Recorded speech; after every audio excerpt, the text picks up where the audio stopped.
It was a hot day in Providence, Rhode Island, when friends decided to gather and meet to watch the worldwide premiere of American Relapse on August 9th, 2018. The cast and crew were in attendance, and even some of the producers. That's co-director Adam Lincoln on the right.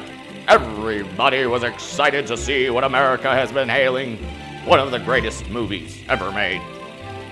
Our stars, Allie Severino and Franklin Holmes, pose for the photographers. What's up, dude? Paparazzi swarmed the sidewalk for this hallmark event. Producers, sitting stoic as philosophers, contemplated on the meaning of life. Don't forget to visit the snack bar. Cinematographer Michael Goodman and Patrick McGee, director, were both in attendance. After a successful viewing, t-shirts were given out to new friends and old.